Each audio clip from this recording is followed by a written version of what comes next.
نے دیکھا ہوگا کہ دنیا میں جب بچے کے پیپر ہوتے ہیں نا تو وہ چند دن بہت مصروف رہتا ہے، ساری مصروفیات ترک کر دیتا ہے، نہ کہیں کھیلوں میں حصہ لیتا ہے، نہ دوستوں کی برتھ ڈے پارٹیز میں حصہ لیتا ہے، نہ کسی کی ٹریٹ قبول کرتا ہے۔ وہ کہتا ہے جی میرا امتحان ہے، ماں باپ کو بھی کہتا ہے جی مجھے ڈسٹرب نہ کریں، تھوڑا کھاتا ہے، تھوڑا پیتا ہے، تھوڑا سوتا ہے، زیادہ سے زیادہ وقت اپنی پڑھائی میں لگاتا ہے۔ وہ سمجھتا ہے کہ آج میں محنت کروں گا، ایک دن آئے گا کہ مجھے کامیابی پر پھولوں کے ہار پہنائے جائیں۔ پھر جب امتحان کا دن آتا ہے تو ایک اس کا اے پیپر ہوتا ہے اور ایک اس کا بی پیپر ہوتا ہے، اس کے بعد اس کا رزلٹ نکلتا ہے۔ مومن کے ساتھ یہی معاملہ کہ مومن دنیا میں اس امتحان کے لیے تیاری کر رہا ہے،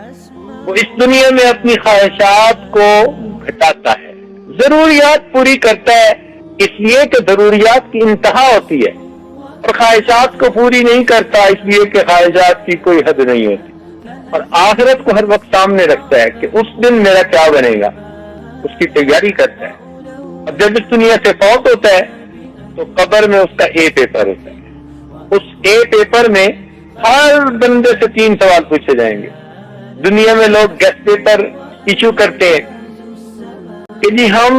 اندازہ لگاتے ہیں کہ کیا کوسچن آئیں گے، اللہ تیری کریمی پہ قربان جائے کہ اس نے اپنے محبوب کے ذریعے پیپر پہلے ہی آؤٹ کر دیا۔ بھائی تمہیں بتا دیتے ہیں کوسچن کیا، تم ان کی تیاری کر لینا، چھوٹے چھوٹے 3 سوال ہوں گے، تینوں کمپلسری ہوں گے، تینوں لازمی۔ پہلا پوچھیں گے من ربک، تیرا رب کون،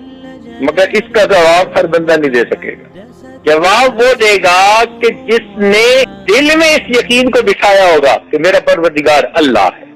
اور اگر وہ سمجھے گا کہ مجھے دفتر پالتا رہا، دکان پالتی رہی، لوگ پالتے رہے، تو وہ رب کا نام کیسے لے سکے گا؟ وہ چیز زبان سے نکلے گی جو دل میں ہو۔